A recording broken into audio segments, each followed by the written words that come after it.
दीदी जी, दूसरा पूरक प्रश्न। माननीय अध्यक्ष महोदय, मैं माननीय मंत्री जी के उत्तर से पूर्ण रूप से सहमत हूँ, लेकिन मेरा आग्रह इस सदन के माध्यम से, आपके माध्यम से इतना ही है कि 2.5 साल हमारी सरकार को हो चुके हैं और हमारा सीधी जिला औद्योगिक क्षेत्र के विकास के लिए काफ़ी पिछड़ा जिला माना जाता है और हर दृष्टि से माना जाता है।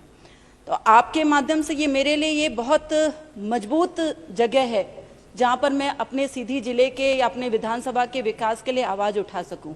माननीय मुख्यमंत्री जी भी यहाँ पर बैठे हैं।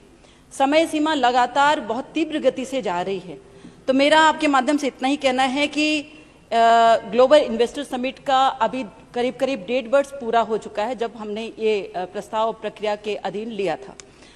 अब अध्यक्ष महोदय, समय कम है और काम हमको ज़्यादा करना है, तीव्र गति से काम हो, इसके लिए आप माननीय मुख्यमंत्री जी से और माननीय मंत्री जी के माध्यम से मुझे आश्वस्त कराए हमारे सीधी जिला के और विधानसभा के लोगों को।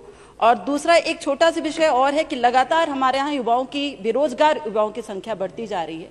मैं आपके माध्यम से इतना ही कहना चाहती हूँ कि बेरोजगारी हमारे यहाँ ज़्यादा से ज़्यादा संख्या में न रह पाए, इसके लिए चूंकि वो खेती से जुड़े हुए हैं, लगातार अपने आप को कहीं ना कहीं माननीय मुख्यमंत्री जी के जो किसान कल्याण योजना का जो मूर्त रूप है वो हमारे जमीनों में दिखाई देता है, परंतु और औद्योगिक क्षेत्र से अपने आप को संबद्ध करें। इसके लिए आवश्यक है कि सरकार के माध्यम से ऐसे कोई और विचार किए गए हैं किसी अन्य विभागों के माध्यम से जिसमें हम अपने यहाँ उद्योग स्थापित कर सके। मंत्री जी। माननीय अध्यक्ष महोदय, 2025 में आयोजित ग्लोबल इन्वेस्टर समिट में सीधी जिले के लिए 8 निवेश प्रस्ताव प्राप्त हुए थे, जिनकी स्थिति इस प्रकार है। 3 इकाइयां स्थापित हो चुकी है, 1 इकाई का प्रस्ताव प्रक्रियाधीन है, 1 इकाई के लिए भूमि चिन्हांकन हेतु चर्चा की जा रही है और 3 निवेशकों द्वारा इकाई स्थापना में रुचि प्रदर्शित नहीं की गई, इसलिए अभी उस पर काम नहीं हो रहा। और इसके अलावा आपने कहा कि अन्य विभागों के माध्यम से वहाँ पर और क्या प्रगति की जा रही है।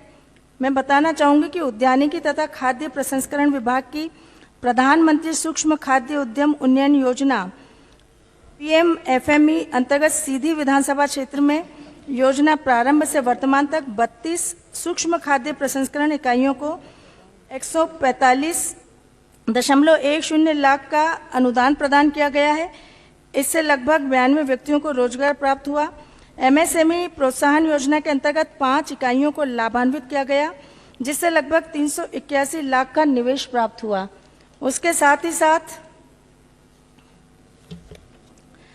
मुख्यमंत्री उद्यम क्रांति योजना के अंतर्गत 4 वर्षों में 532 हितग्राहियों को लगभग 34 करोड़ का ऋण वितरित किया गया। MSME विभाग द्वारा सीधी विधानसभा क्षेत्र में वर्तमान में ग्रामीण कर्मशाला उत्तरी करौंदिया रकबा 1.571 हेक्टेयर स्थापित है, जिसमें 2 औद्योगिक इकाइयां स्थापित होकर संचालित हो रही है। उद्यम पोर्टल के अनुसार सीधी विधानसभा क्षेत्र में कुल 93 औद्योगिक इकाइयां स्थापित है, जिनके माध्यम से 331 युवाओं को रोजगार प्रदान किया जा रहा है। माननीय अध्यक्ष महोदय, लगातार सीधी विधानसभा क्षेत्र में औद्योगिक प्रगति चरम पर है और निश्चित रूप से भविष्य में और बेहतर परिणाम देखने को मिलेंगे। श्री दिनेश जैन जी। धन्यवाद अध्यक्ष महोदय।